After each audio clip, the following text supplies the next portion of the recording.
Lutherie-Guitare Bruant, une école atelier associée à l'Institut des métiers d'art du Cégep du Vieux-Montréal, qui est titulaire des programmes en métiers d'art. Nous offrons un DEC, une formation technique collégiale, donc de 3 années, en lutherie option guitare. Donc, spécifiquement, c'est la guitare, mais c'est un DEC qui s'adresse aux instruments à cordes pincées. Donc, ça veut dire aussi mandoline, banjo, enfin, tous les instruments à cordes pincées. Depuis un peu plus d'1 an, nous avons initié un projet de recherche acoustique, mécanique, appliqué à l'instrument guitare. Donc, on peut souligner ici que plusieurs recherches ont été amorcées depuis quelques décennies, mais rarement les recherches s'appliquent directement à la pratique du luthier, de l'artisan luthier à son établi. Je peux dire que quand j'ai débuté à explorer et à pratiquer le métier de luthier à la fin des années 60, la littérature en ce qui concerne la mécanique de l'instrument et de son acoustique propre était à peu près inexistante. Il y avait beaucoup d'études de fait au niveau de l'acoustique, mais ce sont des études qui restaient plutôt à un niveau théorique et un niveau plutôt abstrait. Donc, mon objectif, l'objectif de ce petit module de recherche-là, est d'abord et avant tout de créer un lien entre les théories, entre les observations scientifiques et les théorèmes scientifiques et la pratique du luthier à son établi. Donc, c'est de l'inspirer, de lui donner des pistes pour raffiner encore plus son métier et ses réalisations. Les éléments sonores sur lesquels on va s'attarder, évidemment, on comprend que la guitare, d'abord, c'est la guitare classique qui va être l'objet des analyses et de l'étude. Et on comprend que la guitare classique, comme tous les instruments de musique d'ailleurs, on peut les comparer à un moteur, à une machine. Donc, il y a plusieurs éléments dans ce tout-là qui contribuent au résultat sonore de l'instrument. Alors, si on se réfère à la science acoustique comme telle, on va plutôt aborder des thèmes comme la célérité du son. Ça veut dire la vitesse avec laquelle l'énergie sonore va voyager dans un corps. Alors, ce sont des éléments qui sont bien connus, qui sont bien installés, mais encore une fois, il existe peu de liens concrets entre une partie de l'instrument, une de ses composantes, et ces théories-là. Alors, mon objectif, en fait, c'est d'établir des liens et d'établir des pistes d'intervention pour améliorer soit la durée de la note de l'instrument, par exemple, l'enveloppe sonore de la note, ça veut dire l'intensité sonore, ça veut dire le spectre harmonique aussi. Donc, on va particulièrement s'attarder à une partie de l'instrument qu'on pourra modifier en cours de route et analyser, observer les conséquences de ces modifications-là sur l'enveloppe sonore, sur l'intensité sonore, sur l'effet cathédral. Pour les musiciens, c'est un élément qui est toujours intéressant. Ça fait partie d'un timbre, mais l'effet cathédral est quelque chose qui est mieux défini dans l'esthétique musicale pour les musiciens. Donc, simplement, on va s'attarder à une partie de l'instrument à la fois, comme je le disais, qu'on va modifier et qu'on va analyser, et on va tenter de conclure des éléments qui sont utiles à l'artisan à son établi, encore une fois. Pour réaliser ces expériences-là, on a en tête un instrument que j'ai conçu il y a une dizaine d'années, qu'on appelle la guitare Bruant, mais ce n'est pas cette guitare-là qu'on va analyser comme telle. On va plutôt prendre un étalon qui est issu d'une production d'usine, si vous voulez, et là, je parle de la guitare Godin, qui est donc une guitare classique de gamme moyenne, et qu'on va modifier. Ça sera toujours le même instrument qu'on va modifier en cours de route, et on va travailler dans un milieu, dans un contexte, dans un environnement, en fait, où l'acoustique est privilégiée. Ça veut dire qu'on va aller chercher les sons les plus purs Et on va s'attaquer, là, comme je le disais tantôt, à des éléments comme la durée de la note, son enveloppe, les angles de chute, l'intensité sonore et le timbre de l'instrument. Mais ce sera d'abord un instrument étalon de moyenne gamme qu'on va modifier et toujours le même, évidemment. Le premier élément concret auquel on va s'attaquer, c'est ce que moi j'appelle des couronnes de tête. Alors, qu'est-ce que c'est les couronnes de tête? On a un instrument ici qui est une guitare Breuer, et dans chacun de ces instruments-là, j'ai intégré une pièce massive, toujours dans le matériau bois, mais une pièce massive qui était insérée à la toute extrémité de la tête de l'instrument. Ce qu'on appelle la tête, là, c'est vraiment cette partie-là. C'est la partie qui domine le manche de l'instrument, si on veut. On parle d'insertion d'un autre corps qui possède des caractéristiques physiques différentes du manche de la guitare et aussi du corps de la guitare. Alors, c'est très complexe parce que l'élément acoustique, l'élément sonore d'un instrument dépend d'une multitude d'éléments. Alors ça n'en est qu'un. Alors, on ne peut pas prétendre que simplement en changeant cette partie-là ou en la modifiant ou en la travaillant différemment, on va changer l'ensemble de la sonorité. Mais on va apporter un élément qui va pouvoir contribuer à l'ensemble de l'effet sonore, soit au niveau du timbre, au niveau de l'effet cathédral, comme je disais tantôt, de l'intensité, etc. Donc, l'idée, c'est d'apporter une attention particulière et d'analyser concrètement qu'est-ce qu'on change au niveau du son, de l'analyse acoustique, en changeant ou en insérant une pièce étrangère au manche habituellement. Ce qui m'a inspiré pour cet élément-là particulièrement, qui est la couronne de tête, c'est la célérité du son. Et là, ça nous réfère aussi au rebondissement de l'énergie sonore, c'est-à-dire la réflexion de l'énergie sonore. Alors, pour moi, c'est comme d'introduire un barrage, un objet qui va provoquer un rebond de l'énergie sonore d'une façon longitudinale. Et pour moi, ce que ça m'a inspiré, c'est que, au niveau de la durée de la note, par exemple, on va privilégier une plus grande durée de note, et au niveau des hautes fréquences aussi, de par le fait que la note va durer plus longtemps. Alors, on va augmenter le spectre harmonique dans les hautes fréquences, et ça a une influence qui est intéressante dans le haut registre de la guitare. Donc, on peut parler des trois petites cordes, la corde de Mi, Si et Sol, et on parle particulièrement à partir de la 12e case à la 19e case, où généralement les guitares classiques sont plus faibles dans ce registre-là, la durée de note, la note meurt plus rapidement et le spectre des harmoniques est moins large. Alors, mon hypothèse de départ, c'est celle-là. Maintenant, il reste à la vérifier, à l'analyser et à en conclure des choses.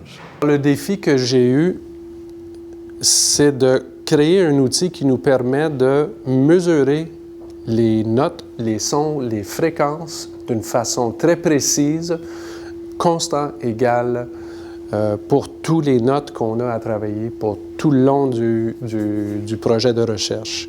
J'ai eu à fabriquer une main gauche et une main droite pour la guitare, pour le guitariste, pour enlever la facteur humaine, pour éliminer toutes les possibilités de variantes avec les données qu'on a accumulées avec tous ces projets-là.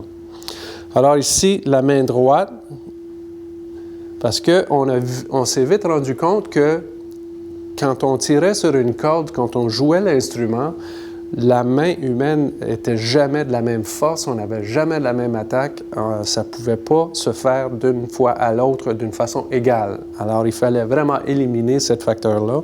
Alors j'ai patenté ici un bras qui marche sur un levier avec un pic de guitare qui s'installe, qui est facile à ajuster, dépendant la force qu'on veut avoir comme attaque, dépendant la corde qu'on joue.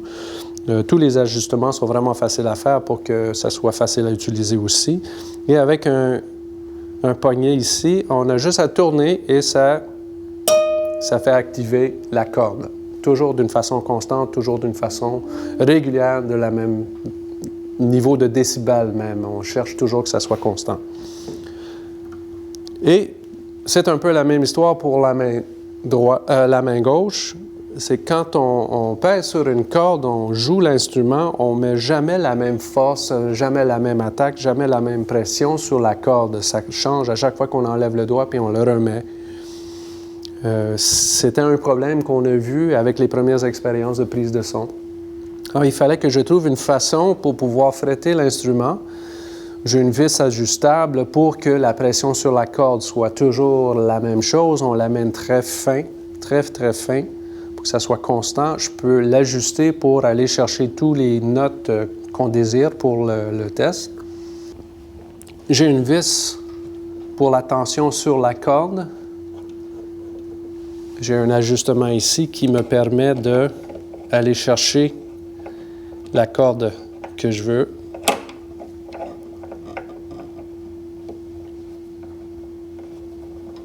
Je le mets en place. Ici, je peux maintenant fretter la corde.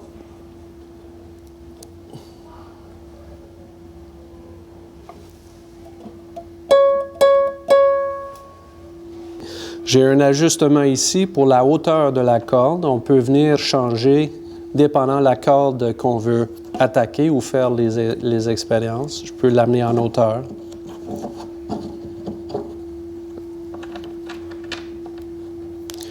Et ça nous permet aussi d'amener notre pic vraiment près de la corde pour la jouer. Il y a beaucoup d'ajustements ici. Le levier ici, j'ai des roulements à billes qui sont pris ensemble, un peu en sandwich, vissés là-dessus pour nous permettre de la faire fonctionner sans avoir de friction. Pour qu'il n'y ait rien qui retient le bras, qu'on a vraiment un mouvement fluide. On a vu avec les expériences aussi qu'il fallait solidifier le bras qui vient tenir la main droite, qu'elle était trop instable, elle bougeait un peu trop, qui donnait un petit peu de flexibilité, puis on a eu vraiment à la solidifier pour qu'elle soit plus solide. Lui aussi, il y a un ajustement à l'intérieur pour sa positionnement, pour l'amener plus près ou plus loin de la guitare, dépendant de la guitare. La position de la guitare installée dans le robot est aussi importante que la main gauche et la main droite pour que ça soit toujours le même son, très constant, très régulier comme donné. Alors, j'ai ici une forme qui tient le tout ensemble. J'ai une pression qui est mise par une autre contre-forme qui vient la serrer ensemble ici. J'ai aussi des témoins, j'ai des vis qui viennent s'ajuster à l'arrière de l'instrument pour vérifier son angle, si on est bien incliné, ou si l'angle, selon les mécanismes, sont vraiment bien à la même place pour qu'on arrive toujours avec une consistance parfaite. On ne veut jamais la déplacer de là. Le contrepartie du bas est fixe, lui, il ne bouge pas. Et j'ai des feutres et des formes qui viennent donner un petit peu de support pour la guitare pour ne pas l'empêcher de vibrer. J'ai juste quelques petits points de contact pour vraiment pas empêcher l'instrument de vibrer. Et à l'arrière, j'ai une partie du haut qui, lui, est amovible, qui nous permet de déplacer et enlever l'instrument au besoin, qui vient serrer le tout ensemble. Selon moi, le plus gros des défis, c'était les couronnes. J'ai utilisé une toupie sur table, puis j'ai grossi les coupes à la machine et ensuite j'ai tout raffiné à la main pour que ça s'emboîte l'un dans l'autre d'une façon parfaite. Ça nous prend, sur les 5 surfaces de le tonneau, ça prend un contact parfait, le plus parfait possible avec la mortaise qui, lui, est dans le manche ici, sur la tête. Alors, je suis parti avec une autre pièce d'une guitare Godin, parce que ça me prenait quand même un bout de bois extra. Ça me prenait plus de matériel pour pouvoir faire le tonneau là-dedans. Alors, c'est le même espèce, c'est le même fabrication de guitare que j'utilise comme notre modèle de départ. C'est l'acajou. Ensuite, j'ai 2 fois des pièces d'érable. On a fait des tests avec des pièces d'ébène de Macassar. Ici, vous voyez, j'ai de l'ébène du Macassar et les grains sont dans les 2 sens. Je l'ai du longitudinal et transversal. Et on a aussi du bois de rose. Et chacune de les espèces, le grain est coupé longitudinal avec le fil et aussi le fil transversal. On a les deux pour pouvoir capter une différence de fréquence. Qu'est-ce que ça peut avoir comme impact sur les fréquences? Les prises de son, pour chaque note, on va changer la couronne pour voir et mesurer la différence de fréquence que ça peut nous donner. On arrive ici, dans un nouveau studio, dans une nouvelle place, où on va analyser les sons qu'une guitare peut nous donner. Alors, ces sons-là sont captés par un micro. Ce micro-là est placé à un endroit qui est très déterminé afin de capter le maximum de son timbre. Alors, une fois que le timbre est capté, que l'enregistrement est fait, ensuite, on peut commencer à analyser les phénomènes qui se passent dans le son, le timbre, l'enveloppe, la durée et toutes ces choses-là. La guitare va émettre un son. Ce son-là va être capté par un micro. Ici, vous voyez une espèce de petit bras qui fait en sorte qu'on va pouvoir positionner le micro toujours au même endroit en fonction des 2 couronnes. C'est très important que le micro ne bouge pas parce que la guitare, elle a une espèce de grande diffusion au niveau de son timbre. Alors, il y a du son qui s'en va à droite, à gauche, en haut, en bas, par en avant. Il y a du son qui va toucher le plancher, qui va remonter, etc. Donc, l'important, c'est d'avoir un micro qui est stationnaire. On peut avoir un excellent micro pour capter le mieux possible le son et bien le déterminer, mais on peut avoir aussi des micros qui ne sont pas nécessairement si bons, pourvu que ça soit toujours placé au même endroit. Alors, le robot va actionner la note, le son va rentrer ici. Si on a placé le micro là, c'est qu'on voulait capter un son qui n'était pas nécessairement esthétique, pas nécessairement artistique, mais qui est un son qu'on va pouvoir aller chercher les données. Donc, dans ce son-là, on se retrouve à avoir des basses fréquences, des moyennes, puis des hautes fréquences. Alors, une fois que les sons seront captés, ensuite, on va pouvoir les analyser, puis les comparer. Pour en arriver à faire une recherche qui est correcte, on ne peut pas prendre seulement une note. Peut-être que sur cette note-là, les couronnes n'auront rien fait. Il y a une question de densité. On ne peut pas savoir quelles notes vont être affectées. Alors, la première recherche qu'on a faite, on a pris 8 notes. On est parti de la 10e case, puis on était jusqu'à la 17e case. Alors, à partir de ces 8 notes-là, on va pouvoir comparer si l'ébène ou l'acajou offre une différence. Ici, cette petite clé-là, alors, on a ici l'ajustement pour aller chercher la note dans la case, la corde. Alors, ce qui va faire en sorte que ça va représenter le fait que je touche à une corde. Ici, on a notre robot en fonction de son bras, où je peux, avec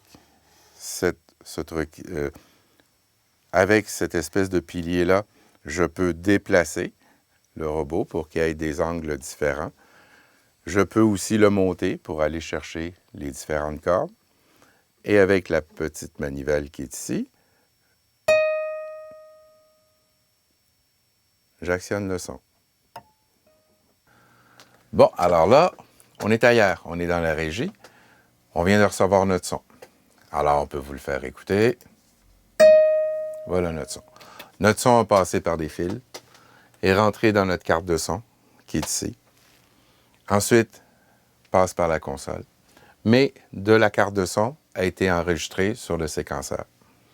Alors, là, par la console, on a notre son. Notre son, il va falloir le couper. Il va falloir le nommer. Alors, on peut nommer notre son. Il faut le couper. Ici... 72.8. Ah, c'est notre indicateur de sonomètre. Puis on est très heureux. 72.8. Probablement, il va falloir le couper un tout petit peu avant le 72.8. Puis ensuite, il va pouvoir partir pour l'analyse. J'ai coupé à 72.8, juste un tout petit peu avant, parce que tantôt, j'ai attendu 4 à 5 secondes pour être vraiment certain que le son était terminé, que son amplitude était à 0. Puis là, ensuite, là, je vais pouvoir couper le 72.8, mais je vais identifier ma note en tant que 72.8. Et je vais le transférer dans un format .aiff pour que ce son-là puisse rentrer dans nos logiciels d'analyse acoustique. Alors, on arrive dans notre programme d'analyse acoustique. Alors, c'est le programme Pratt. Des universitaires en Hollande l'ont tout monté. Ils l'ont offert gratuitement sur Internet. C'est un programme international. C'est un très, très bon programme d'analyse acoustique. Il ne paye pas de mine comme ça, mais son analyse est vraiment fulgurante. Alors là, je vais faire entrer le son dans le programme Pratt. Alors, j'ai mis le son sur mon bureau. Voici notre E5. Et voilà, notre son est rentré. Alors, je peux aller le voir. Oh, que c'est beau! Alors ici, on a toute l'intention de l'enveloppe que je vous parlais tantôt. Donc, le son est parti avec son attaque et il a diminué. Puis ça, c'était notre merveilleux bruit de fond qu'on avait. Et c'est la vie. Ensuite, de ce son-là, on va analyser les différents aspects du son. Alors, supposons que je m'en vais. Puis, mettons que c'est un son assez long. Je le mets à 5 secondes. Puis, je vais voir son intensité. Alors, le programme me permet de pouvoir en sortir des graphiques. Aussi, le programme me permet plein d'autres choses où je pourrais aller chercher ici. Puis là, c'est moins drôle. J'arrive ici, listing, j'en ai juste un. Mais si je fais ça, regardez la panoplie d'informations que je peux avoir. Ouh! Et ce sont tous des décibels. Et au niveau de l'enveloppe, il nous donne toutes les positions d'amplitude à chaque dixième, centième de seconde. Alors ça, c'est pour aller jouer dans l'enveloppe. Le projet global est inscrit sur le site Internet de Bruant, sur le site Internet de l'école, dans la rubrique « Recherche ». Donc, l'objectif général, comme je viens de l'expliquer, est très détaillé et tout est là, en fait. Et notre intention, c'est, au fur et à mesure de ces recherches-là, on va produire des synthèses des résultats qu'on va diffuser sur notre site Internet et éventuellement dans des revues spécialisées telles que American Lottery, par exemple, ou Acoustical, Scientific, et etc. Ça demande des ressources financières, un projet comme ça. Et là, je souligne que l'école Bruant est encore sous-financée. On n'a qu'une partie de notre financement encore. La reconnaissance, l'accréditation en tant qu'école atelier devrait venir d'ici 1 an. Et à partir de cette accréditation-là, le ministère de la Culture va nous allouer un surplus budgétaire qui va être consacré à la recherche au développement. Alors, pour l'instant, c'est vraiment la Société de développement des entreprises culturelles qui nous soutient financièrement dans ce projet-là.